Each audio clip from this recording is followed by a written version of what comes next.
Good evening, Graham. We are previewing the Auburn. Josh. Good evening. We're previewing the Auburn game. It's a big road test, and got a lot of stuff to get to tonight. We got some picks, got some and tons of stats and stuff. But I guess we're going to still continue our conversation, talking about where we sort of my doom and gloom at opinion I have on the offense. I want to be clear. The defense is legit, and like I stuck this in the notes, and we can say it again. But I honestly think one of the best things of all the banter we went back and forth on was that you brought up some stats, and truly the only elite unit right now in the entire sport is the UGA defense. I agree.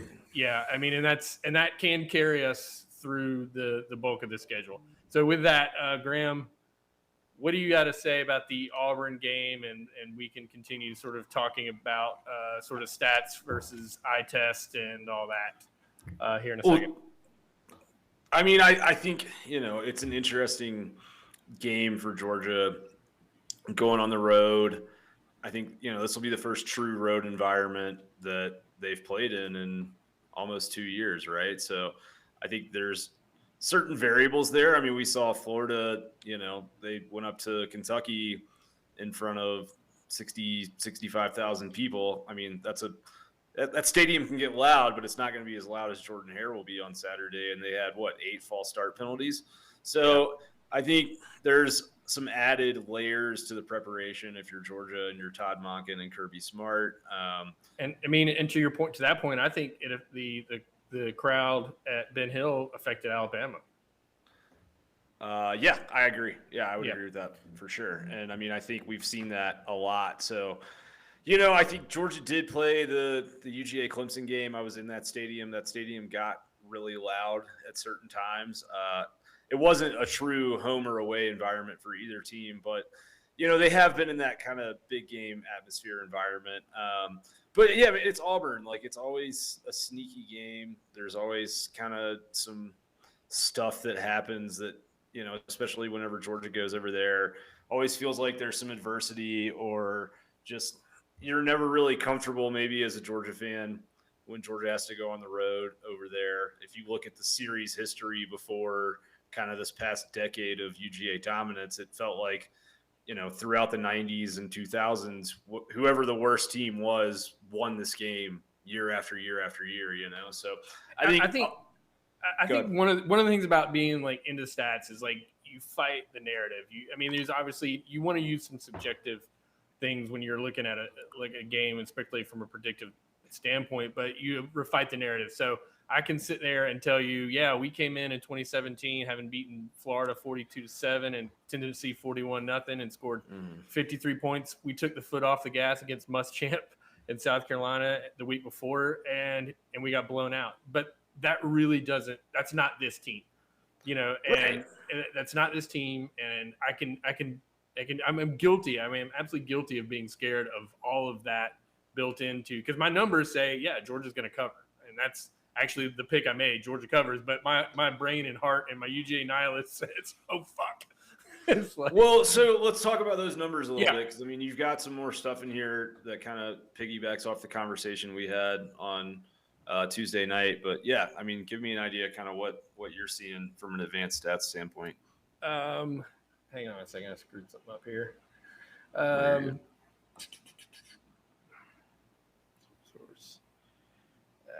Come on. Off. There we go. Okay. I got some technical stuff here. Yeah. Okay. So, you've talked about the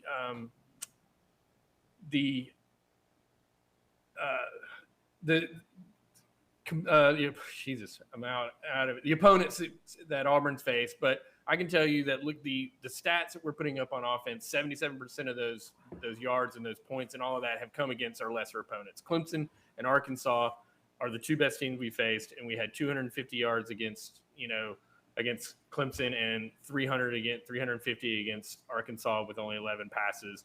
And we've talked about it, 4.9 yards. We won the game. It was dominant. There's no question that Georgia was the best team. Win probability on the stats was 100% for Georgia in that game. So I just say, and I just want to say the success rate.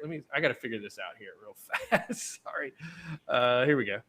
There we go. 77% of the yardage was against those three teams. The success rate for the season, Georgia's 49%. Clemson, for the game, we were 34%. UAB, 45%. USC, 49%. 61 against Vanderbilt and 52 against Arkansas. You can see that we're actually getting better on that success rate. Yeah. I mean, and we saw that on the tape. We saw it on the play. So I'm not going to say it's all gloom and doom, but we're still, and again, to everyone on the internet, so we got to get healthy, and that's kind of been my whole point. The next graph here is I don't want to do that. First half success rates. Yes, first half success rates.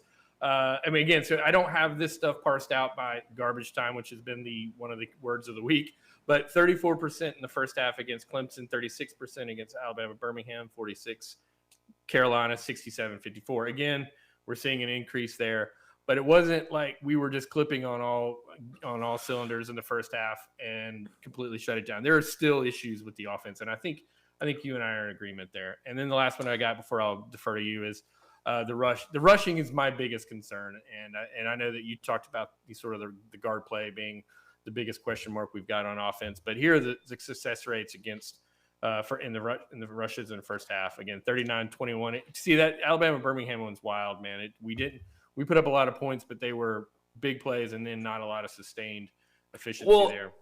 And I think that would be kind of my counter argument to a lot of the worry that you've sort of put out there this week. Like against UAB, they loaded up the box with 7 and 8 guys and played man on the outside and set in their kind of base defense. And so Georgia took advantage of that and threw the ball over the top.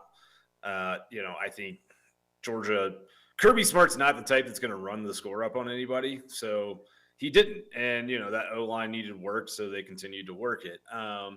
Against Arkansas, it was kind of the exact opposite of that, right? Like they set in 7 and 8 man secondaries and 3-man fronts, and they dared Georgia to run the ball. So they ran the ball. I mean, Georgia really, I think part of this too with because I see people talking about this on Twitter a lot. I know this is a gripe maybe that you have, not to put words in your mouth, so tell me if I'm wrong here, but I see you get upset a lot when Georgia goes up by 2 or 3 scores and the passing offense kind of shuts down. And I think part of that may just be the fact that Georgia's got the most banged up wide receiver room in the country. So, we're not going to put these guys out there and, have somebody strain in to catch a ball that maybe just a couple steps too far and pull a hamstring or whatever. I mean, I think all of this, I think there's a lot of things that go into this, but, I would say last week, you've got Stetson Bennett under center. I think he played a good game. I think he's played really well this year so far, save for a couple throws. But if you're, if you're controlling the game with your defense and you're controlling the game with your run game, there's no reason to pass for passing's sake, I guess, is where I'm at with it. But I don't want to beat this horse too dead. Yeah, you're right. I want to move on too. But, yeah, the only thing I would say is if Stetson Bennett's your starter, then you feel somewhat sure that he's going to play at Auburn. I felt like he could have used some more work. I don't think we needed to throw the ball in versus UAB, Vanderbilt, or South Carolina again. But in this particular case, I do think, with the next game on the road, I thought we should have, not shown any trick plays or, any zone beaters, as you say. But I just do feel like some more reps. But he's getting reps in practice against the best defense in the country. So yeah, I mean, my counter argument there would just be he got 6 games worth of reps last year. He started 2 games now for Georgia this year. So I think the flip side is you've got probably the most experienced backup quarterback of anybody in the country, really, save for some grad transfers. So yeah, I think you got to trust him. And he played a year at JUCO as well. I mean, it's he's played a lot of football. Yeah, that's true. Okay, one last point before we get into the plays is I put this in here. Under Monken, we've had 4 guys go for 100 yards under Monken and Luke. One of which was Zamir White in the Florida game last year where he went for 75 yards on the first play. Are you concerned at all at sort of, and I know we've got it's a running back by committee and by some way. Are you concerned at all a little bit that we're not getting sort of, this is also, before you say it's by committee, overall, this is the lowest in 3 years rush EPA and success rate in yards per carry. Well, I mean, I've been very vocal about my concerns about the middle of the offensive line and the guards in particular. I thought what they did last week was way better, so that took away a lot of my concerns. I still think that Georgia's running game could get more explosive, but man, it's tough to generally when you see guys bust big runs, it's against heavy boxes and somebody misses a gap or has the wrong run fit for the defense, and there's everybody. You've got man coverage out wide, and you've got linebackers up close, and a guy busts through a hole and he goes all the way. So it's I'm not super worried about the lack of long runs. Arkansas is a defense that they basically dared Georgia to try and get impatient and create big plays when they weren't there, and that's what they. Texas A&M fell right into that, right? And that's kind of how they lost that game. So, no, I'm not super concerned about it. I thought last week was the first time in 2 or 3 years where we've seen Georgia be really good in the run game and short yardage, and get a yard or two on 3rd and 1 or 4th and 1. So, I think if they continue that I feel really good about it. And the 100-yard rusher thing is. We've had 2 running backs kind of throughout the Kirby Smart era. Now we have 4 that are splitting carries, so I'm not super worried about that. Yeah, again, it's not a steep cliff that we've fallen off, but there has been a steady decline. And, I like I said, our best offense is ahead of us. I'm not panicking. I'm pointing out things that concern me that I'd like to see improve to make this run that we all want to see this year. And about to get into some plays. So real quick, here's, I know you wanted to point out that Auburn's strength of schedule was pretty low. Auburn is averaging 6.8 yards per play on offense to Georgia's 3.4. And the 3.4 allowed on defense. Versus 3.4. And then on the flip side, Georgia's 6.6 and Auburn's allowing 4.5. The success rate is actually pretty good on Auburn at 38.6. And Georgia's is off the charts. Close to neutral EPA allowed by Auburn's defense, and so it's on paper it's a good team, and it's well balanced. But we're going to show some things that you can see that's going to line up well for Georgia. But before you got anything to add to this before we get into your plays? No, yeah, let's start talking about the Auburn offense. So, let's. So, the Auburn pass game, right? It's Bo Nix at quarterback. We all know him by this point. The headlines, I don't think that was the – oh, yeah, it was. Okay. Yeah, so, he does stuff like this, right? And the headlines following this win over LSU that they had last week were all about kind of the Bo Nix Houdini act, Johnny Manziel moments that he had in the game. And he should be commended for doing what he needed to do to get them a road win in the SEC. Those are always hard to come by. But – I think this win has kind of kept people from talking about the fact that Nix completed just 52% of 44 passes on Saturday night. This was the play that you're going to see for years when anyone talks about Bo Nix, right? And it was awesome. And I was watching it, and I, was like, holy cow. I didn't say cow, though.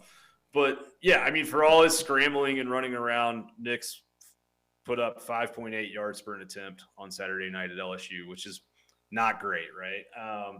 He'll do things like this, and sometimes it works out for him. It can also result in crippling turnovers. So far this year, he hasn't thrown an interception, which feels kind of doomed to change. But, yeah, I think the biggest thing that I see watching this team is that Nix was pressured on 21 of his 49 dropbacks against LSU. That's 43.2%. On those 21 dropbacks where he was pressured, he was 8 for 18 for 115 yards, which really isn't that bad.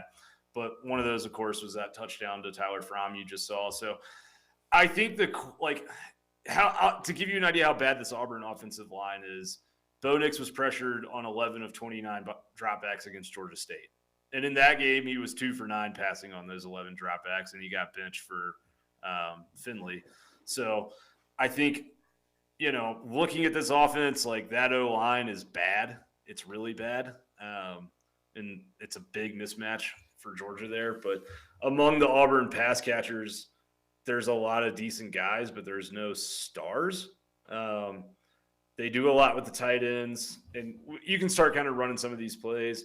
But looking at, the Bo Nix kind of passing chart, it's just a model of inconsistency. He's most accurate outside the left hash, but quick and intermediate pass game isn't his thing. He's kind of a big player bust kind of guy.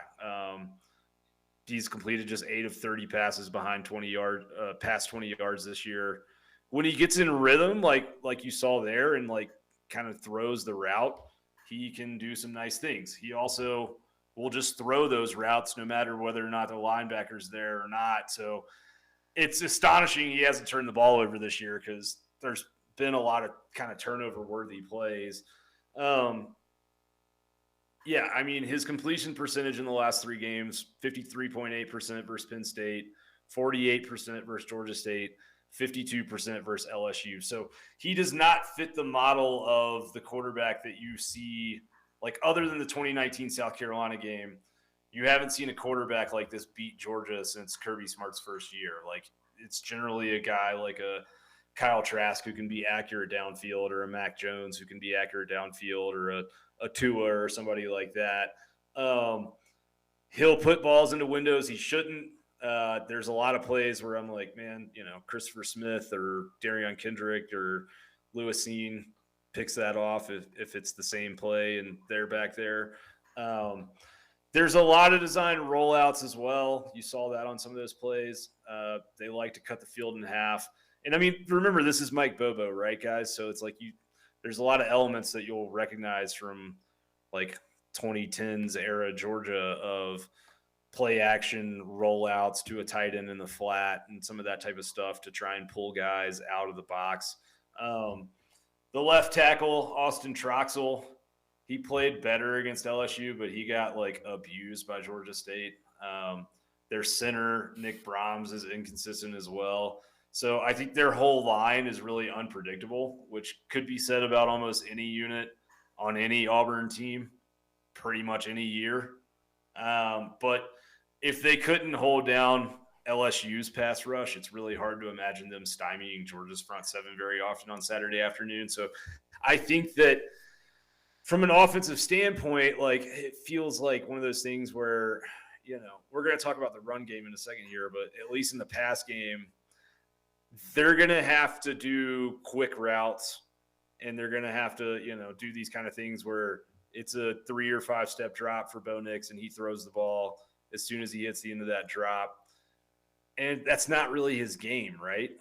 It's he's starting to get better with some of those things, but it's just, I think that he's going to start possibly seeing ghosts real early and kind of feeling pressure even when it's not there, especially with Davis and Wyatt in the middle of that line. And so I think it's very, last year against Georgia, like, Nix took the snap and immediately started running backwards 8 yards. And I think you could see that kind of pretty early on in this game as well, just because that pressure is real and it's going to come. And I don't think there's really anything Auburn can do to stop it. I know they'll bring some tight ends in, they'll do some stuff, they'll load some guys up, but it's just not.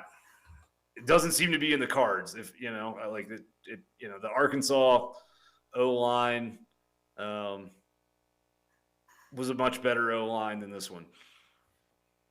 Yeah, and we, in the preseason, I think everyone was talking about Kevin Harris at South Carolina and Tank Bigsby as two of the, if not the best running backs in the SEC, possibly, arguably, and some of the better ones in the country. And we really haven't seen that rushing attack really take off. It's a little more productive than Georgia's, but not much. Yeah, so getting into the run game, they struggled on the ground against a really bad LSU defense. They gave up 38 to UCLA and got run all over by UCLA. UCLA ran for 210 yards on that LSU defense. The Auburn O-line struggled again, like in the run game as well, and they kind of all but abandoned the run, right? Tank Bigsby, who you just mentioned, 3 yards per carry on the ground. Jacquez Hunter had that rush right there on Auburn's last drive of the game. That was a 44-yard run, but other than that, he was held to 4 yards per carry. LSU's D-line just kind of wore down late in the game, and they were finally able to do some stuff. But I think, a big part of this rushing attack for Auburn is Nix's scrambles off of broken plays like you're seeing right here. You cannot let him beat you with his feet in that way. Against Penn State, a game Auburn lost, he only ran for 28 yards on 7 carries. Against LSU, the Tigers let him get loose 12 times for 74 yards, and he was the leading rusher for Auburn. So they weren't good at all on design runs, but they killed LSU on broken plays. They had 16 broken plays in the game. Again, the Auburn O-line will give up major assignment busts. I think Georgia's kind of at an advantage that they faced some dual threat quarterbacks the last 2 weeks, and that should help quite a bit in preparation for this game. But I think it's, Nix is a great athlete. There's no denying that. It is important to remember that Georgia's base defense and all of the packages that go off of it, they have a spy on every play, even against, teams without a Bo Nix under center. So that duty switches around from down to down. So on one play, it may be Nakobe. On one play, it might be Quay Walker. On another play, it could be Adam Anderson or Nolan Smith or a safety or a defensive back. There's a lot of stuff that they'll do, Trevon Walker possibly. So I think he will be guessing a little bit in terms of, who's his man from the defensive side of things. But yeah, this run game has been boom or bust, right? They did their best work off the left edge against LSU, but most of that was because of the 44 yards that Hunter had. And I think the other thing that's interesting is that LSU game, 136 of their 163 rushing yards came after contact. So that's generally a sign of a not so great offensive line. You want that number to be kind of closer to 50% generally. So yeah, I think it's worth stressing you've got to tackle against Auburn, like against anybody. We talked about that before the Arkansas game last week. Georgia's a good tackling defense.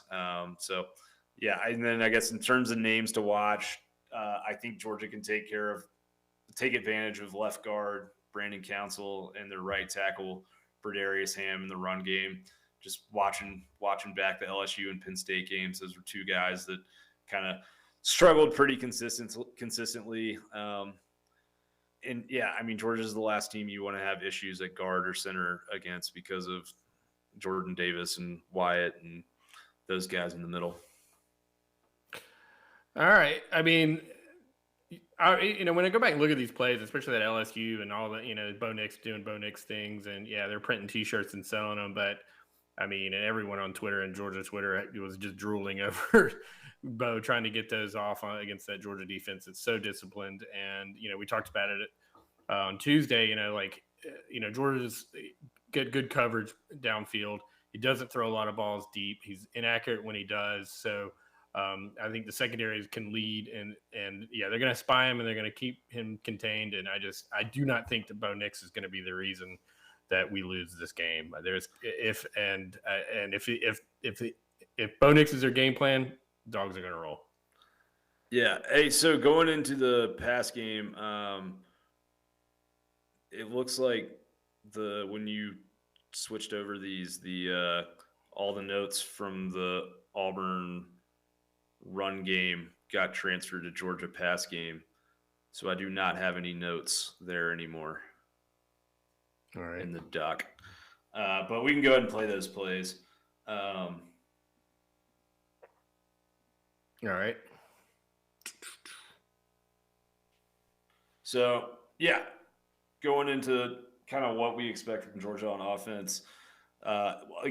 One thing I noticed, against LSU, Auburn came out in some sets very similar to what South Carolina played against Georgia, and to a lesser extent, Arkansas. They did a lot of 3-man rushes, a lot of drop 8, then some 4-man rushes, dropping 7. So zone heavy, kind of either way is what we've seen. That shouldn't be where we're at. Okay. Yeah, every LSU Auburn clip 56. LSU Auburn. Okay. Those are actually the same clips as the last that we just played. Just a second. Okay. Anyways, yeah, I think looking at this Auburn defense, you can't really argue with their tactics, right? Like it worked for LSU. I'm sorry, you can't really argue with what LSU did against Auburn last week. Like those tactics worked until they got into the red zone. But when the field got smaller, so did the zones. And so Auburn set in a lot of these three-man fronts, a lot like what Georgia faced versus Arkansas, except for Georgia just took advantage of those three-man fronts and ran over and over and over. LSU passed the ball a ton over and over and over. And it basically, worked until that field shrank down the red zone. But, I think they ended up kicking 4 field goals to end drives inside the 25. And truthfully, like LSU should have blown Auburn out in the first half, if we're being honest. Against Penn State, Auburn respected the Nittany Lions O-line a lot more, and they brought at least 4 on almost every down. But they didn't seem to trust their back end very much because they wanted to get the ball out quick. So I think, just what I saw on tape is you've got an Auburn secondary that doesn't play super great in man. I got, some Auburn fan told me I was lying about this on Twitter earlier today. And my response to him was like, well, if Auburn's so much better in man than they are in zone, then why does their defensive coordinator have them playing zone all the time?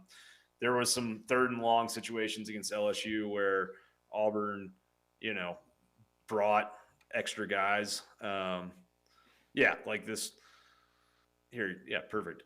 So there were some plays where they brought extra blitzers and left their back end in man coverage, and LSU was able to take advantage of it. There was a 3rd and 15 play where they brought guys and didn't get home quick enough, and it was an easy conversion for LSU.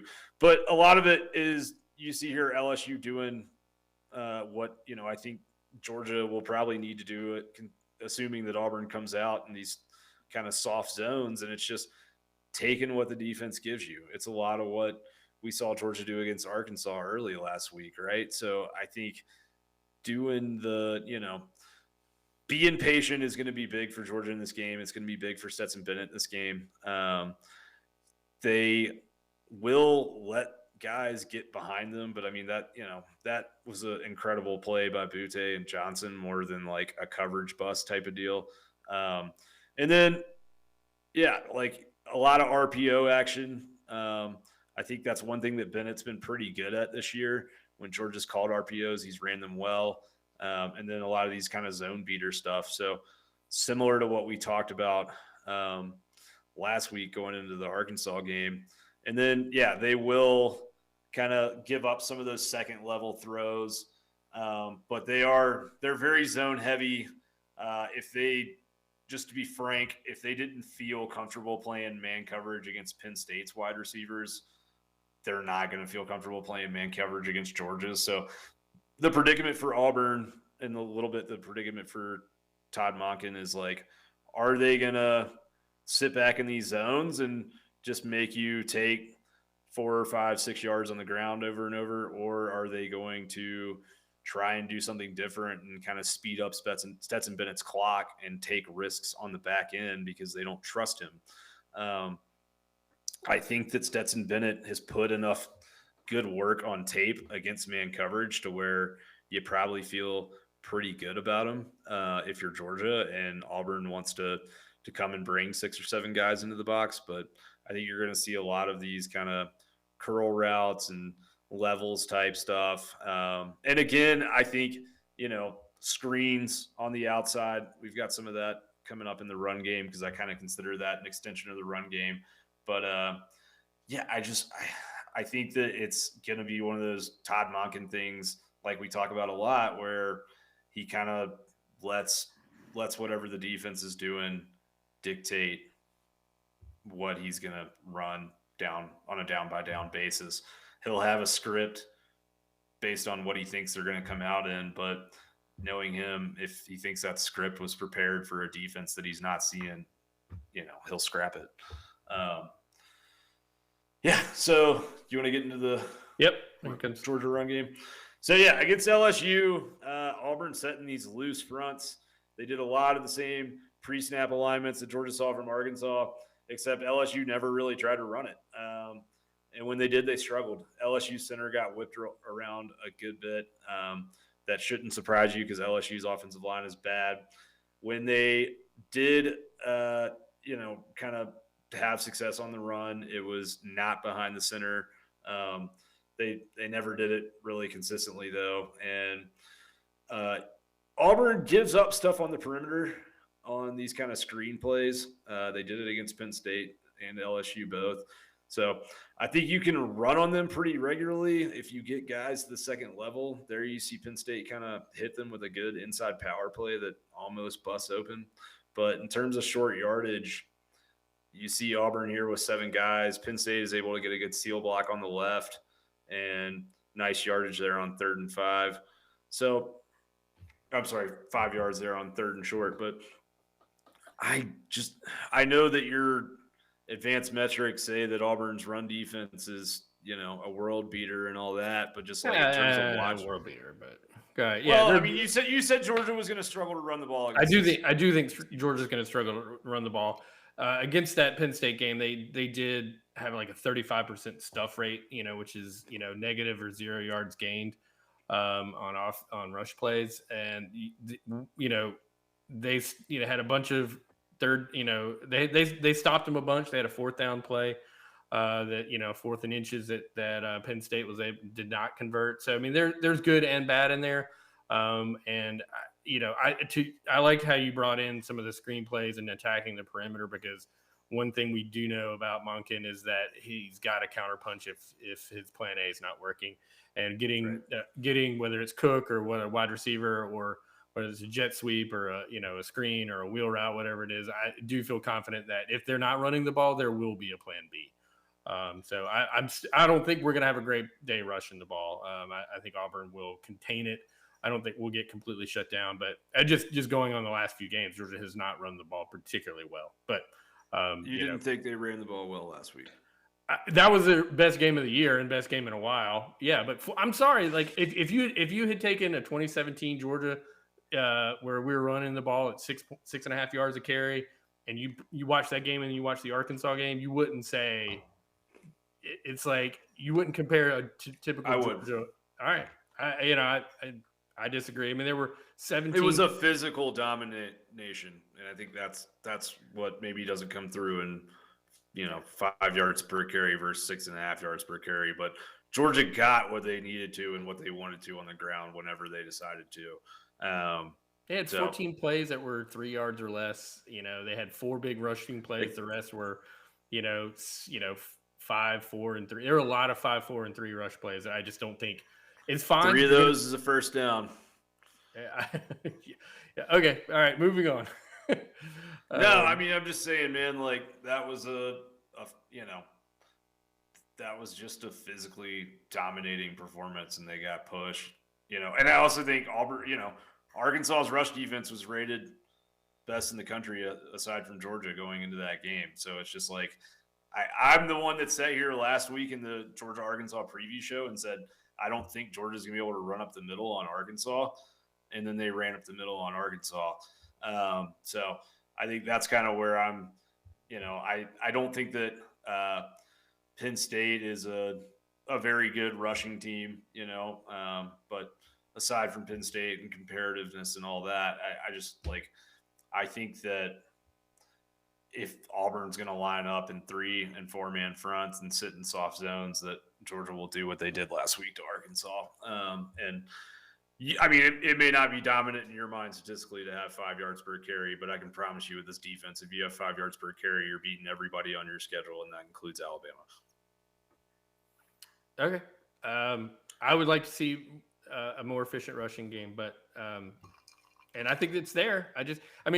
What I did see is an improvement, and definitely saw that Arkansas, and that's coming with finally sort of, getting players comfortable at the positions they are, getting them and finding that offensive line after the injury to Tate Ratledge and Cedric Van Pran taking over at center. So I think there's I do think our best offense is ahead of us. I don't think we're going to run the ball particularly well on. What do you think? What's not particularly well? 150. What do you think it's going to like? Give me an idea. Kind of what's the clip of well versus not well?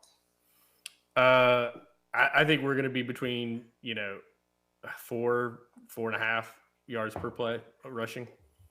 I think that's great. No. I mean, not great, not phenomenal, but I think that's plenty to win this game handily. Okay. I mean, my idea of a bad rushing day is like what Georgia did against like Cincinnati or Mississippi State last year. Well, and that also comes against like we were behind in those games, and we had to throw the ball in those games. So yeah, it is. It's all about game flow and stuff. And I think they're going to rush the ball a lot. I think both teams are it's going to be a slow. I'm telling you, I feel very strongly about the under in this game. I picked the under too, but I mean, yeah, I think dude, if Georgia, well, kind of getting into the prediction side of things here. I mean, Georgia's outscored opponents in the first quarter 91-0 over, the last 4 games, right, since the Clemson game. So the flip side of that is that Auburn has struggled early in games, right? I mean, they got down to LSU 13-0, probably should have been at least 17-0. They got down to Georgia State. What was it? 24-12. They got down to Penn State 14-10, maybe. Yeah, 14-3. I don't know. They've been outscored in every first quarter this year against an FBS opponent. So I think, that's something to keep an eye on, because if Georgia gets up 2 scores like they did last week against Arkansas, they're just going to sit on Auburn all day, and they'll happily take 3.5 yards per carry if it keeps the clock running. But I think what you're going to see on Saturday is Georgia will do what they have all year so far, which is take whatever the defense wants to give them. If Auburn sits back in zone, you're going to see this type of stuff that we saw last week. Some plays trying to get to the second level behind the linebackers, but a lot of stuff on the perimeters, lots of comeback routes, lots of levels, concepts, kind of midfield crossing and out routes. That's Stetson Bennett right there. Just want to remind everyone that he is capable of making that throw. That's a good sign for Georgia on Saturday, I think. So that part, I think that Stetson Bennett is, more than well-equipped enough to kind of handle whatever Auburn's going to show him in the secondary. And then, if they sit in those soft zones, you're going to see this, right? 8, 9, 10-yard carries mixed in with some 3, 4, and 5-yard carries. Not acceptable from a dog stat standpoint, but definitely productive enough offense to win this game. And then if they play man and decide to load up on the run, I actually think that's a good thing for Georgia in this game, because Stetson Bennett, historically speaking, is much more comfortable playing against man-to-man coverage than he is zone. So I think that you'll see a lot of Burton, Jackson, Bowers, McConkey, and Mitchell creating big plays in one-on-one matchups if Auburn decides to go that route and kind of load into the box. I don't think Georgia's going to have a crazy day on offense by any means, but I think they're going to see good field position a lot, and I think they'll take advantage of it. More than anything, both the offense and the defense for Georgia this year has just been timely. Georgia can pick on Nehemiah Pritchett in the secondary, and ditto for number 9, Zacoby McClain, the linebacker, struggles in coverage for Auburn. I think Cook and McIntosh will get involved a good bit maybe on Saturday, especially with kind of some of the depth issues in that wide receiver room right now. And that kind of feels like where this thing adds up for Georgia. Even if Auburn sort of plays that perfect game and things go as well as they could go on defense, I don't see anyone that, I don't see how McIntosh and Cook really get accounted for catching balls out of the backfield or splitting out wide even. If they drop into those deep zones like we're talking about, then those will be small 6-7 yard chunks. But if they play man, I think those guys have the advantage over any Auburn linebacker. So Auburn's rush defense is stout statistically, as you've mentioned, but Derek Hall is their edge player that has had the most snaps. He gets pushed around a good bit on tape. I think Georgia can run on him He's got a 51.8 rush defense grade on PFF, which is not good. So I am going to go Georgia. Kind of predicting this game. I just don't see where Auburn can score. I think they're going to have a really hard time on offense.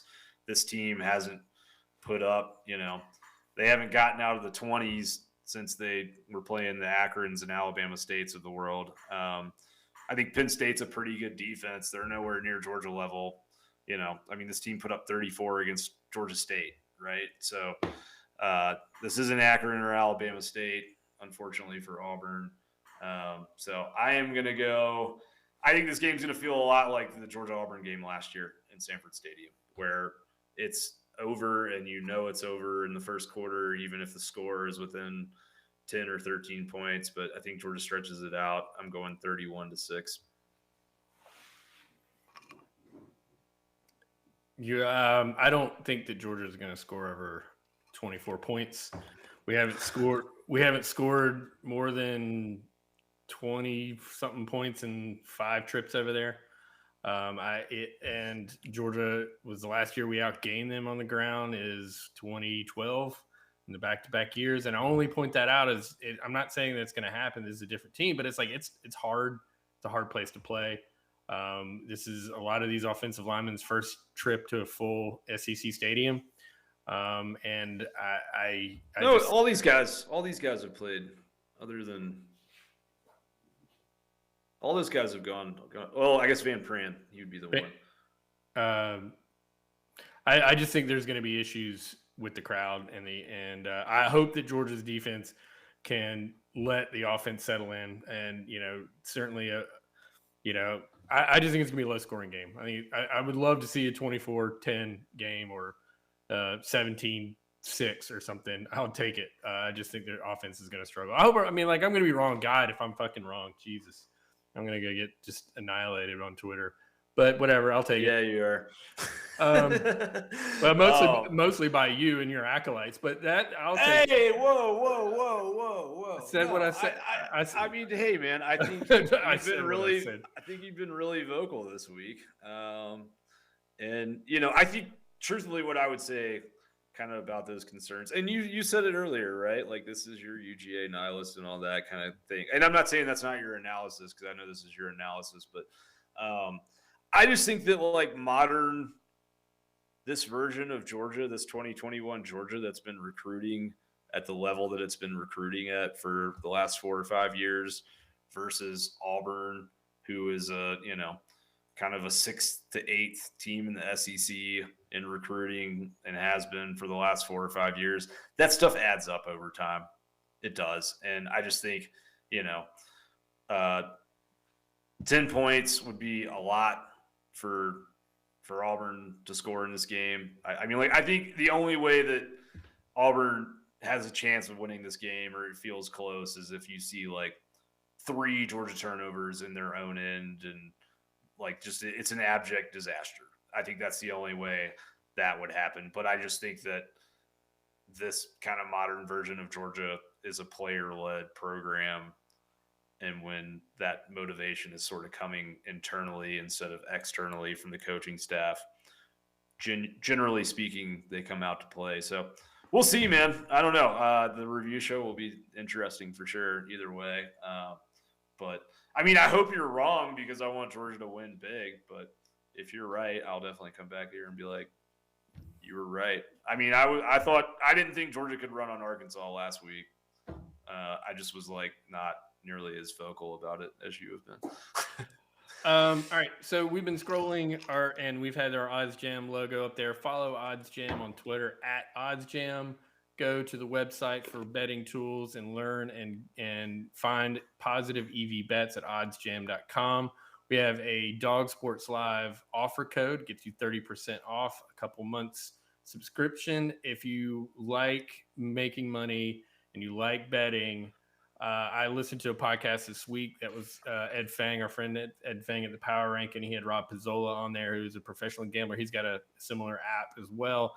And he just talked about the difference between getting a -110 bet down and a -102 bet is your break-even point goes down to 1.5%. And, you financial people know that's value right there. Same line, same spread, whatever, but you can find, and OddsJam will tell you where you can get minus 102s instead of minus 110. So check it out, oddsjam.com. Graham, let's start with my picks, because these aren't my picks as much as they are. I've done pretty well with this yards per play. Now, it's not a model. I will not call it a model. It is a tool to tell which team is the better team, and the better team by yards per play has a pretty good run of covering the spread. So I went 11-2 last week and had Alabama over Ole Miss, and I missed on Florida, but it's done pretty well since I've been doing this. So this week is I'm just putting the numbers out there. It's got Georgia covering.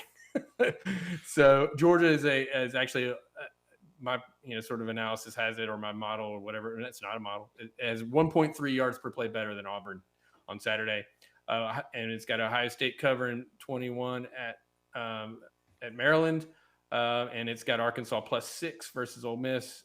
The Florida thing's crazy, but I'm going to go with Florida -38, and then Michigan -3.5 at Nebraska. Arizona State covering -12 at Stanford. I'll put these in, tweet these out later too. Baylor -3, Alabama -18, Rutgers, Michigan State -5, and I've got Kentucky -3 versus LSU. So, and also I put my entire run of these picks and these analysis on what's that thing called? Tally Site. So, it's pretty. You can see those if you go to tallysite.com and look up dog stats. You'll find my whole picks. But these are the ones I'm going with this week. Anything in there you got issues with, or anything you like or you don't like? I don't like Arizona State, and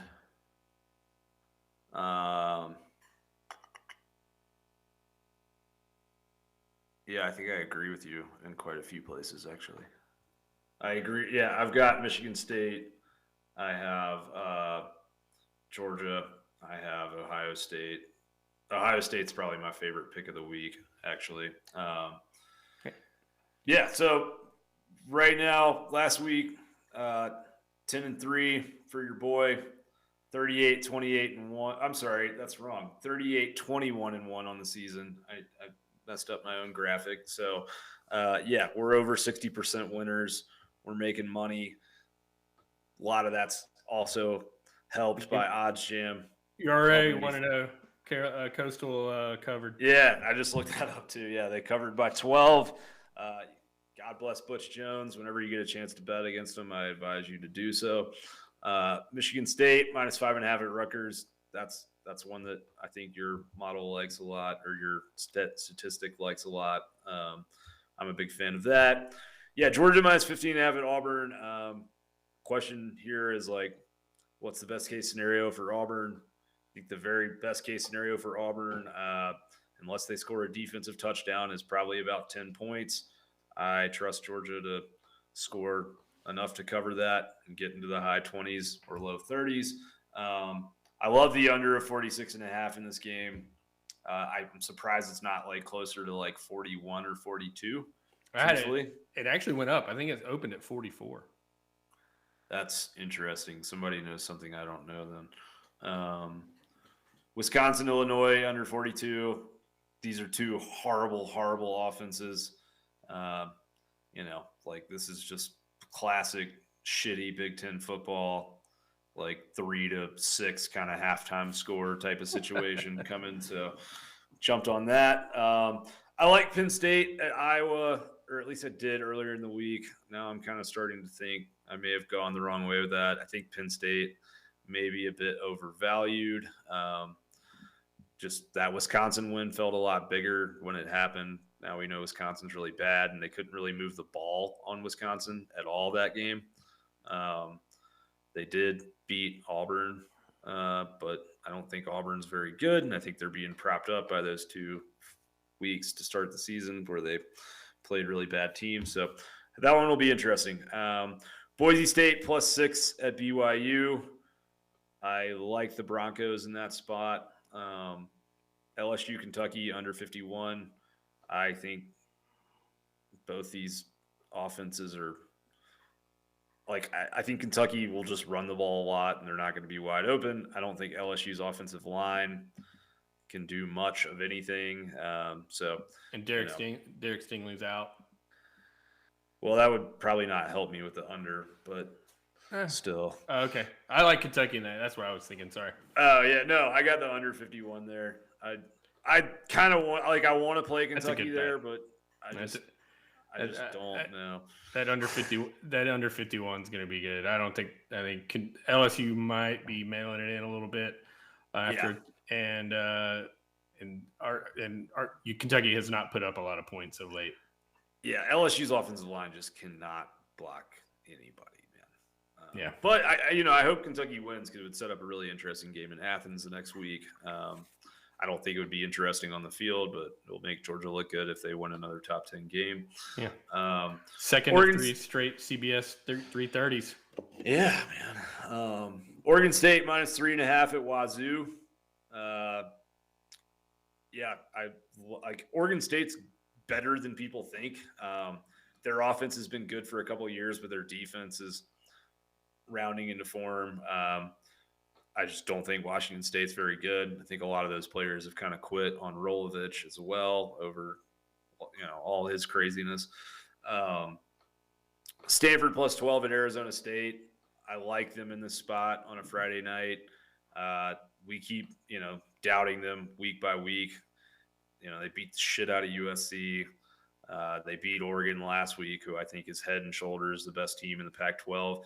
Arizona State is looking better since that loss against BYU, but I think UCLA, I think this number is because Arizona State beat UCLA last week. I think it would be closer to 6 or 7 if they hadn't. So I like the value there. And then Maryland at Ohio State minus 21. Dude, yeah, that I just feel like that's going to be another massacre for Maryland. I think baby Tua, we kind of started overvaluing him because PFF named him one of the best quarterbacks in the country and all that before he faced a real defense. So we're going 12-0 like every week, and we'll see you back here to pat ourselves on the back. All right, so I'm opposite of you on the Stanford, and I'm opposite of you on one other game in there. Which one was it?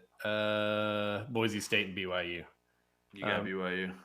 I got BYU in that. And interesting, my yards per play adjusted for opponent has a 0.9 yards per play prediction for Arizona State over Stanford. So that's a pretty 1 yard per play almost is a pretty big number. So that'd be interesting to see. That'd be a fun one to one of us is getting it right. Yeah, unless it pushes. Okay, we did pretty good. Man, we had a lot to get to. We kept it under an hour. Nice. Way to go. I appreciate. Graham is always so generous with his compliments at the end of the show about what I do to make this thing happen. But it doesn't happen without Graham. We had 300 or 400 plays to go through this week, and he gives them a lot. Yeah, he gives a lot of context, and it's great, and I get something out of it every week. So I appreciate that, and I know that judging by how much traction we're getting with the people on YouTube and Twitter, a lot of us do. So kudos to you, my friend.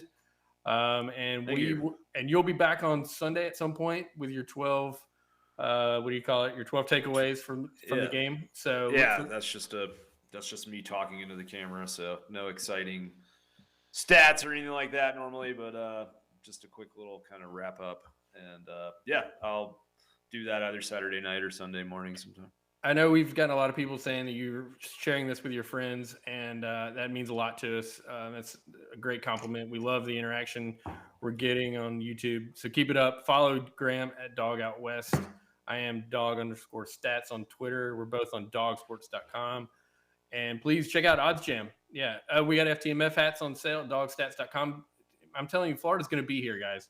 It's going to be here, and you gotta have this. Hate the rush. Hate Florida early. Exactly. Get it on your head. Cover your dome with the FTMF.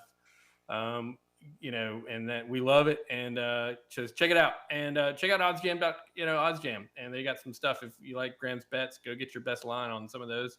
make instant value on, and you're winning money with Graham's picks. Yeah, or fade me and find the best value there. Either way. All right, talk for a little bit because I got to switch someone on the switcher, and then I'll be ready to get out of here. Well, yeah, as you mentioned, go to OddsJam, code DawgSportsLive for 30% off the first 2 months. So oddsjam.com, those guys are great, and we'll see you guys back here next week for what should be a very fascinating film review following the Auburn game. I hope I get ripped by you guys. Go Dogs. Go Dogs.